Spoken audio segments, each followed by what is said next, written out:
Hello, Biafrans. Welcome to Magnetic Jigs TV. Good morning, good afternoon, good evening, depending on your time zone.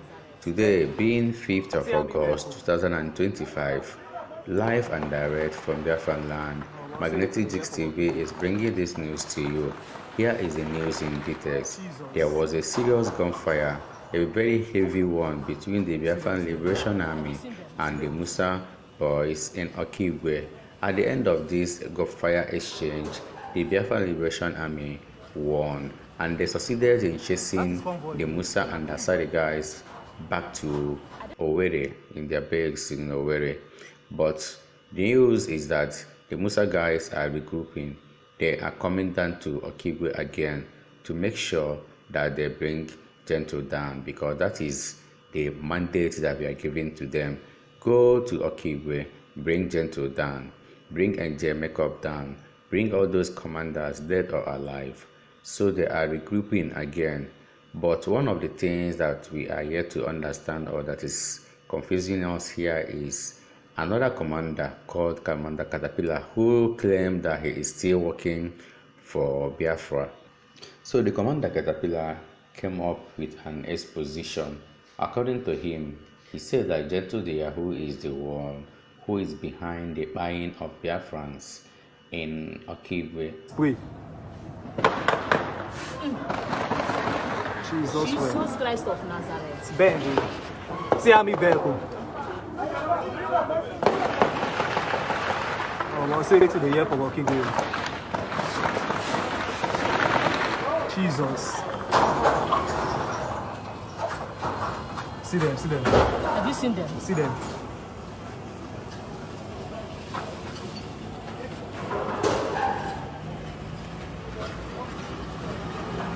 That is convoy though. And a convoy. 9:10 and not exactly the time Keji Webia men attack. Almighty God.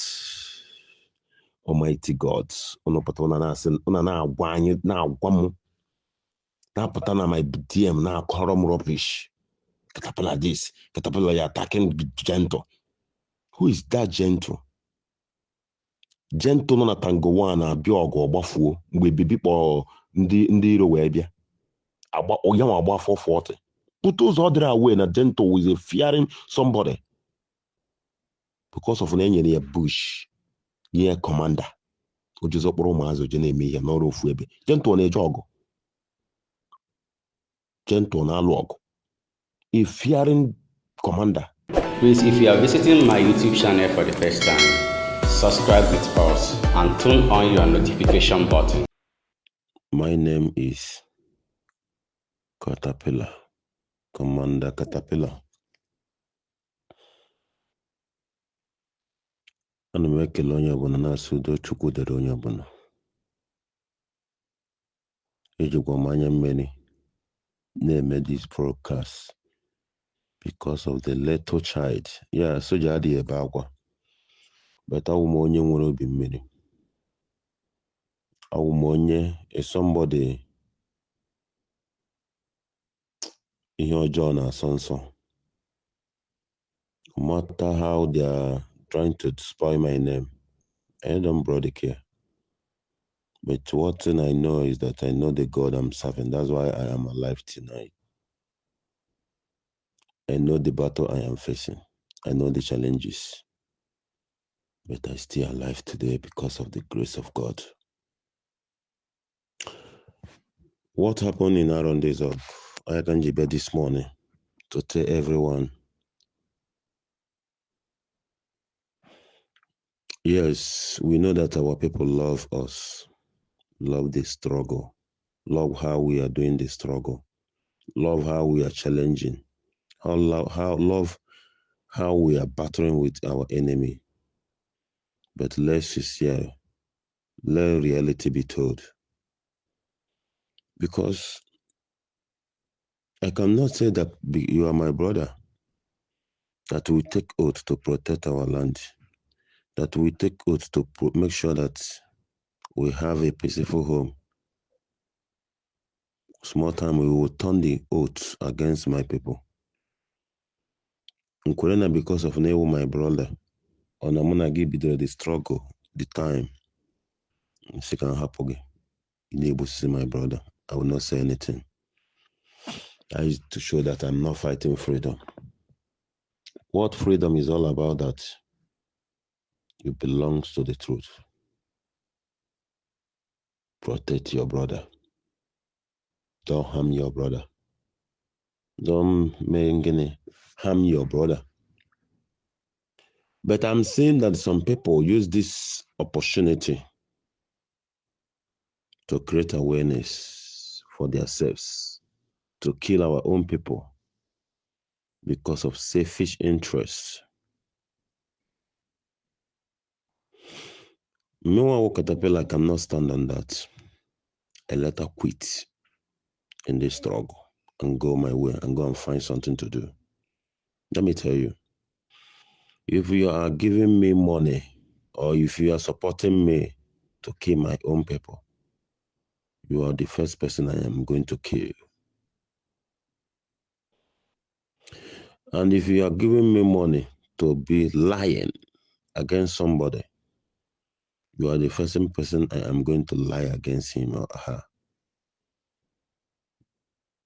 I don't know that. Do you know the meaning of caterpillar?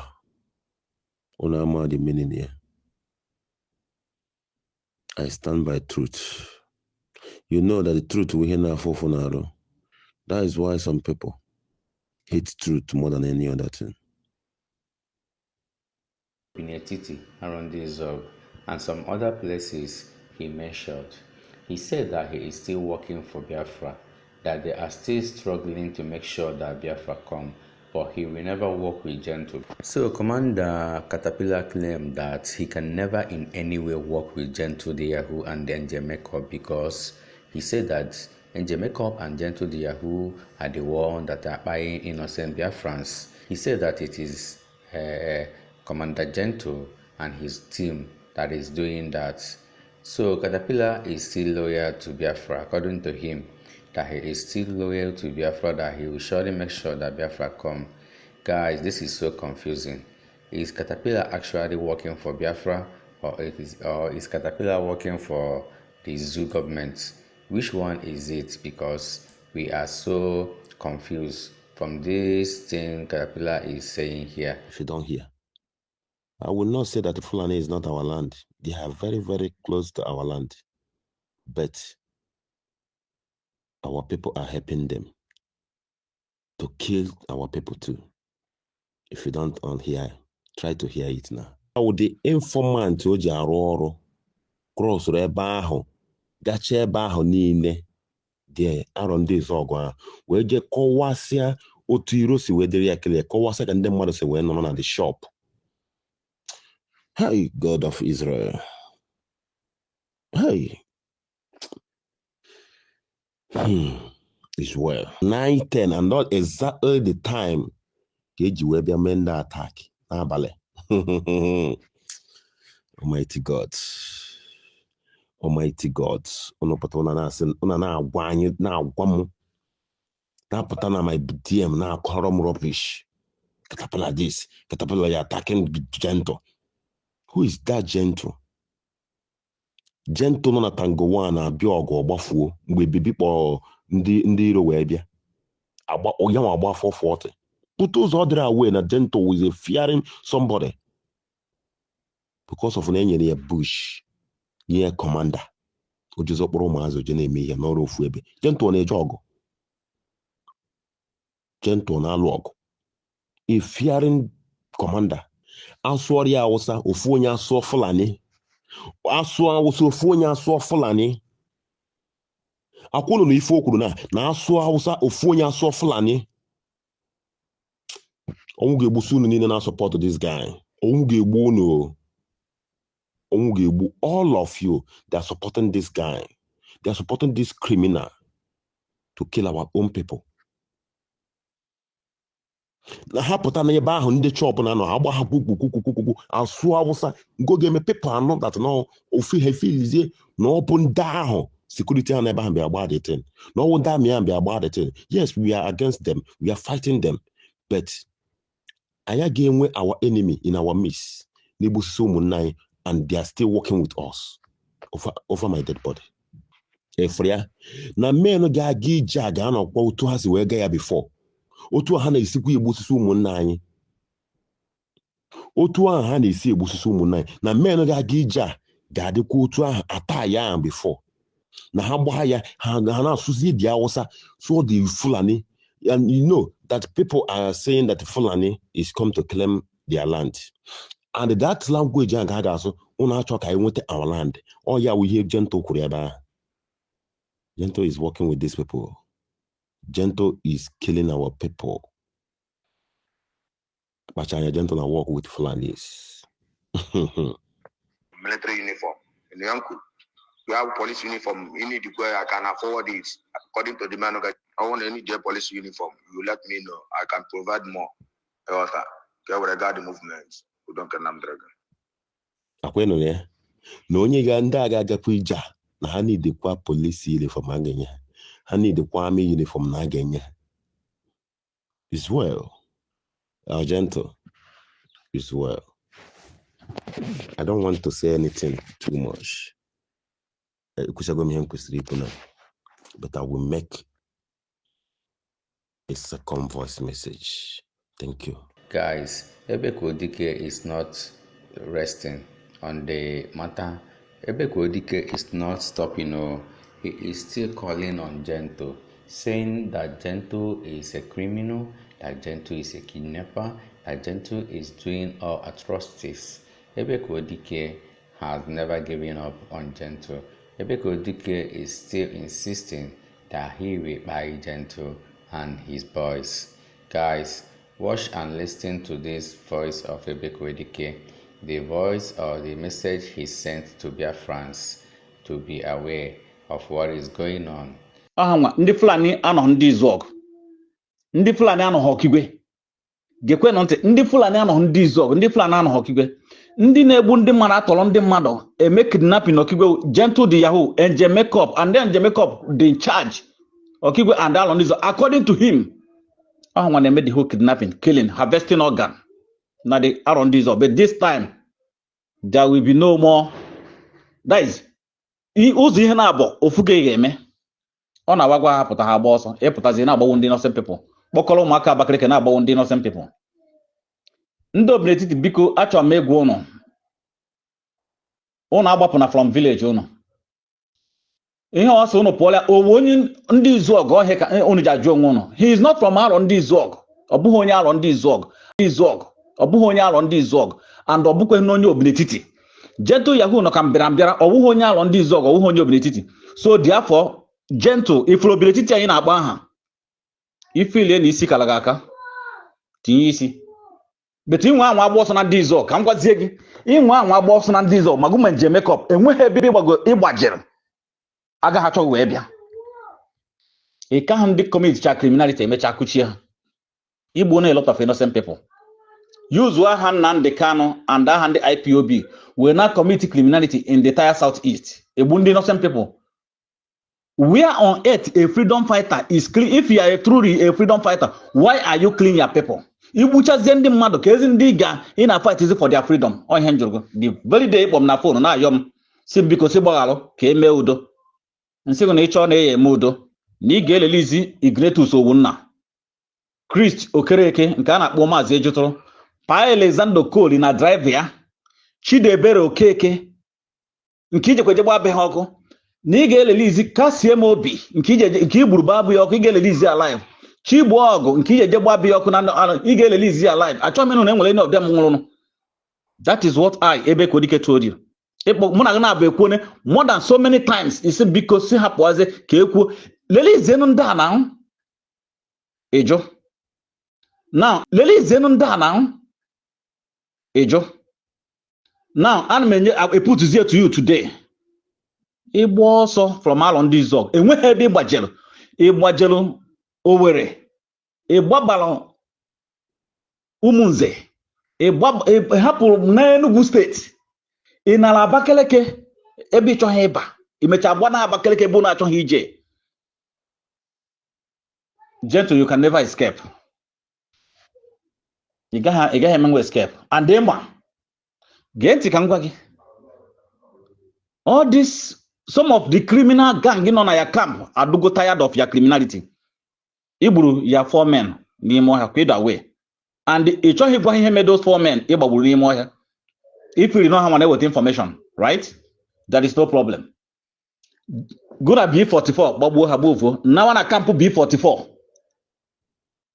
N'ọsọ ụmụaka ebe unu na-eme kidnapping, unu kidnap chọ ụmụaka ndị Igbo, unu eburu moto ha were eme ihe sọrọ je na agba club.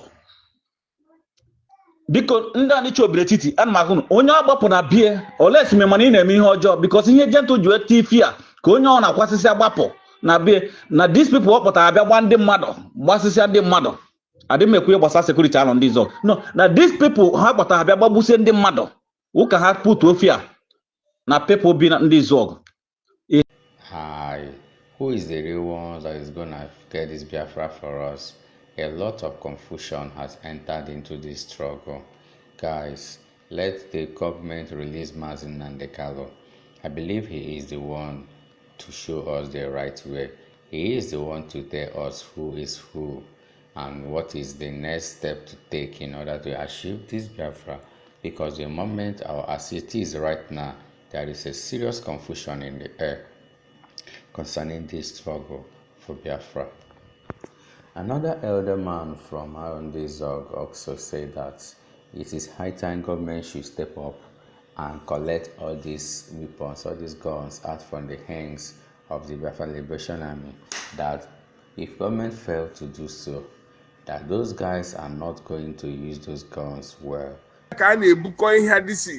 AK-49 ha wee na-eche na ndị ahụ na-emeri ha ihe dị mma ha wee were ihe na-agbawusi ụmụnne ha na ọdị na ha ga-emenwu ihe dị n'iche anyị nwa nche anyị nabatagodu ndị a etu ahụ o si ekwu anyị nabatagodu ha one day federal ga-abịa bọmbụ ndị izu ọgụ niile ahụ ma Okigwe ahụ ma ebe niile ahụ efụrụ ọsọ gbara ihu agba azụ nwa onye ga-afụzi ibe ahụ ma ha ma anyị nwa kedu ihe anyị ga-erite n'ime ụmụnne m ka anyị nwee na uche mụrụ anya dị gara dịka ugo nwee amamihe dịka ekwensu n'onwe so ihe anyị anaghị eme awụhụ si gwa ha na ihe ha na-eme a na-eyuzu ha eyuzu ha si nere gọvanọ ka a na-eyuzu ma ha na onwe ha ndị a na-ebukọ ihe ahụ achọghị udo na be anyị ọ ha ji ebukọ ihe ha na-ebu ihe ahụ amegide ha ihe ahụ ha na-eme anyị nagide ha anyị niile siri ha ka anyị kwere ihe ahụ ha na-ekwu abịa tụwa anyị rembọmbụ be anyị ahụ nkiri ya ihe niile ahụ sị na anyị terọrist oyi ndị ahụ na plan ihe ahụ mana ha ma ama ha na ihe ndị na-ebu ihe ngwa ọgụ ahụ na plan ha anyị chọọ anyị enwere onwe anyị indigenous security every village ndị anyị ma be anyị ma ndị be anyị ma ndị anyị ji ahọrọ gasị anya dọtụrụ nwa obere ha mobilize onwe ha anyị a na-eche na nche na be anyị ihe mee na ndị a ka eme ha akpọọ ndị ụkwụ na fonu kpọọ ndị aniche na fonu kpọọ ndị awa na fonu si nekwe na ihe na-eme na ndị a ka eme biko ndị vigilante ha nọdụ redi onye ọwụna ma ibe jiri fon nọmba ibe ndị ọwụna amobilize ya ndị ji okpiri ndị ji mma ndị ji ụda onye ji ụda ezocha n'ọhịa onye ndị pụtara na ada ọjịcha n'ọhịa ma ibu ukwu osisi dị ezocha ị naghị agwa m na ọ bụrụ na ụdị ihe dị etu a dị na ndị ejezie sọsọ mbụ nkịtị iji ama onye ahụ bụ machin ahụ bifo ọ ghọta onwe ndị ọzọ erupụ ya ahụ were ma nkụrụ kụọ isi ha gwogwo ụnụ ahụ na ihe ahụ ndị Igbo ọwụhụ ndị Fulani hapụ maka akwa ndị amị ya na-enyi a na-ere n'ahịa onye chọọ ojegoro akwa ndị amị yiri ọkwa ndị ahụ na-achịkọ ihe ngwa ọgụ a na-achịkọ ihe efe ndị amị mmadụ ewere na-egbu nwanne na-edebe ahụ na echi ya adịrị ya mma ka m gwụ na eziokwu onye ọbụla na-egbu mmadụ onye aka dị ọcha ị na-agba ya license of Europe with green card anaghị akọrọ ya mmadụ akọrọ ihe niile o mekọtara n'isi nke ọdụ ọgụ nwe ya nọ n'ụwa na-ata ahụhụ ozi living in bondage so wepụ na aka enwe n'ofe nụ ụmụnne m ọhịa ntị ka m gwa maazị jee gwa ha si ha hapụ ihe a ha na-eme n'uru adịghị ha na-eme ha yuzu ọ bụrụ na osita dị mma ha ghọtakwa ọdụbara gboo ha na-ekenọta ha ngwa ọgụ a ha weta eke ndị kọmuniti niile ka anyị were cherebe ebe anyị ndị Fulani onye batara be ha ya ejide ha ebe ahụ ndị ha batara be ha ya ejide ha ebe ahụ hapụ maka nke a ha na-eyuzu ha ka ha wee na-eje ekiri na-apụ ndị mmadụ ụfọdụ oge anara ụfọdụ ego ụfọdụ ihe niile a ule mesi isi ihe awa abụmọnụ That is what this elder man from Arundizok said concerning this issue of Biafra Liberation Army. Well, thank you fans, thank you everyone watching this video.